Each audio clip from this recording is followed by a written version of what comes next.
I may have failed to mention this in the previous two videos, but happy Easter, everybody. Hopefully you had a terrific spread. Hopefully you were able to spend some time with some loved ones, some friends, some family, go outside if it was wonderful. Hell, here it's beautiful today. A little bit of a wind, but it's Grand Prairie and it's a day that ends in Y, so of course you come to expect a little bit of it. But again, we also, because today, one of the most holy days of the year, and it's a great day to celebrate the life of the son of a very important being. And I think that it's apropos to discuss the man who is the son of quite possibly the most popular person of all time, because hey, there's nothing wrong with the previous presidential election in 2020, right? Do you think Jesus Christ could pull 81 million votes? Come on now. Hunter Biden, absolutely certain the DOJ investigation will clear me of wrongdoing. Yeah, okay. Well, obviously, if they even bother finishing the investigation, does anybody think that they're going to be going after Hunter Biden? I'm pretty sure that the investigation into his laptop is totally fucking dead at this point, but who knows, maybe it'll be resurrected in 2 days. Anyways, President Joe Biden's son, Hunter Biden, said during an interview that aired on CBS Sunday Morning that he is 100% certain that at the end of the U.S. Attorney's Office in Delaware investigation into his taxes, he will be cleared of any wrongdoing, and so am I, and not for the reasons that he would hold near and dear to his heart. Reporter Tracy Smith said, there is a current Department of Justice investigation into your finances. What is it about? Can you say anything more? Biden said, I can't, but I can say this. I'm cooperating completely. And that dress is looking awfully nice. Can I interest you in a shirtless picture in my denim jacket? Or can I pass out in your bathtub?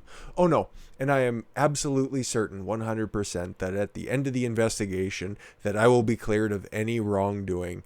Smith said, are you 100% certain that you will be cleared, as she was unbuttoning and zipping down his jeans? Biden said, I am 100% certain of it. And he said, Jesus will not be the only thing that is rising today. And I can do is cooperate and trust in the process. And trust I can turn your uvula into a speed bag. But that's not the only thing that came out of this interview. Hunter Biden admits he smoked Parmesan cheese after mistaking it for crack. Yeah, President Joe Biden's son, Hunter Biden, admitted during a CBS News interview that he smoked Parmesan cheese after mistaking it for crack cocaine during the height of his addiction. Oh, we need more addict stories out there, because at least it's funny, because he's not going to get prosecuted. He's not going to be held accountable for anything that we found out on that laptop, anything that Tony Bobulinski can corroborate. And the big guy getting that 10%, yeah, he's just on a 4-year hiatus. He'll be getting more after the time is done anyways, or whenever Kamala feels like she wants to take over. Reporter Tracy Smith said, you wake up some mornings, I shouldn't even say some mornings because you slept 15 minutes at a time, and be looking for crack and to smoke whatever was there. Biden said, I spent more time on my hands and knees. Okay, that's all we need to know. And picking up through rugs, smoking anything that resembled crack cocaine and cocaine accessories. I probably smoked more Parmesan cheese than anyone. God, could you imagine having to clean out your crack pipe after it's gotten a whole bunch of fucking baked on Parmesan cheese?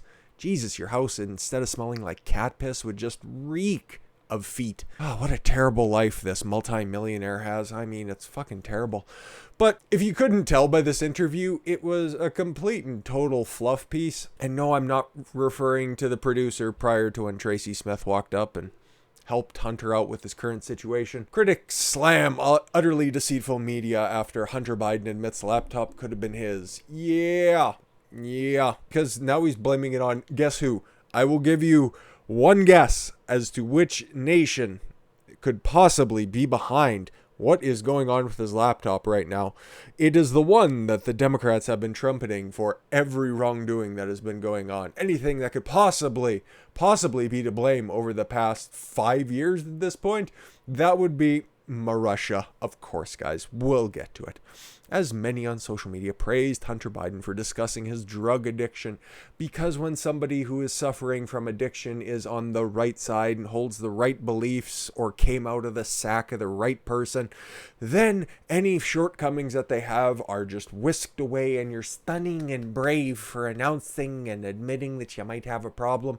But if you're on the other side of the aisle, if you fall ill of addiction or if you fall ill of a certain circumstance, I'm just thinking of Jordan Peterson, who you can not really nail down on a political spectrum. The only thing that he's ever admitted to is working for the NDP, which up here in Canada, if you work for the NDP, you're a socialist. But back in the day, during his time, it was actually a workers' party and not the communist party that the workers' party is turned into. But instead, it actually had at least at the ground level, a conceded effort into helping out the disenfranchised working class. That's neither here nor there. He ends up getting smeared as a drug addict and somebody who you shouldn't be listening to anyways for anything ever again, because his wife was dying and he became addicted to benzos.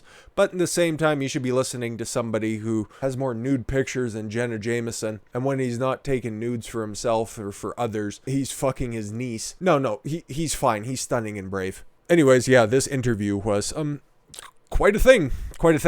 Others highlighted Biden's admissions that the laptop at the center of last fall's bombshell New York Post story that barely anybody heard of, thank you suppression, could belong to him, and what that means for the state of the media. We should be revisiting it regardless, because the real story was not just what those documents showed about Biden and China and Ukraine, but also the abuse of the power of Facebook and the Democrats to censor a major story right before an election. It was incredible interference and media manipulation from the right to vote and the right to be heard, journalist Glenn Greenwald told Media Buzz on Sunday. Good man.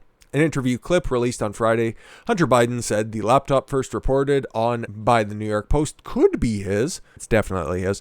After President Biden said he thought that the story could be based on Russian disinformation, because of course it is. For real, I don't know. Come on, man. It's hereditary. Hunter told CBS Tracy Smith in response to the question about the origin of the laptop during the interview, there could be a laptop out there that was stolen from me.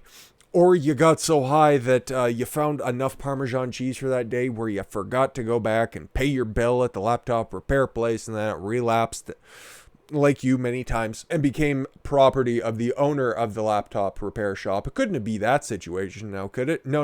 It was clearly stolen. It could be that I was hacked. It could be. It could be that it was Russian intelligence. Of course it is. Marussia. It'll never not be Marussia. For the rest of my life, it will definitely always continue to come up, unless, of course, the Germans decide that they're going to elect somebody other than Angela Merkel. It could be that it was stolen from me. Of course it is. It could be many things. Or maybe it could be yours. Greenwald told Media Buzz host Howard Kurtz he doesn't consider Hunter Biden's addictions or affairs newsworthy, and elaborated further on Twitter.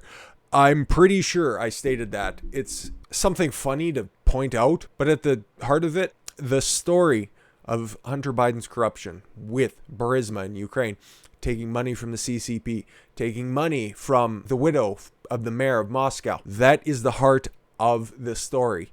That is what people need to know. 10% for the big guy is substantive. Him taking pictures with Skittles on his dick, not so much of a story. Funny nonetheless, but not a story. Pretending that Biden's laptop story was about sex or drugs is utterly deceitful. A person's addiction struggles and consensual adult sex is not news. Even if it is kept in the family, the story was and is about financial corruption, and there's zero doubt about the docs were authentic. Greenwald wrote on Twitter, journalist, in loose quotes, who have we got to the bottom where she's bleeding from? Megyn Kelly shared her thoughts on CBS Sunday Morning interview as well. This says every single classic indicator of deception. Oh no, she's a body language expert. Fucking Christ. Twitter and Facebook should be utterly embarrassed to have run cover for this guy. Exactly. Now we can continue to go down the whole social media pundit rabbit hole, but at the end of the day, yeah, it was a fluff piece. It was for him to sell his book. That's what Hunter Biden's on right now. I'm sure he's probably going to have to compensate those who allowed him to accrue such a wealth of different stories from around the world. And we won't get to the bottom of that for a very, very, very long time. Mostly because this DOJ investigation in the state of Delaware is going to be a dead end. It's going to come back with absolutely nothing because, oh, my taxes, they're fine. Hilarious. There is the leftists, the authoritarians, whatever you want to call them, the people across the aisle. They have a point. There is a two-tiered justice system. It is the elites, and it is everybody else. With that said, I thank you all very much for the gift of your time. I've been Don Consuelo. I want you to follow your gut and get after it. Take care, everyone.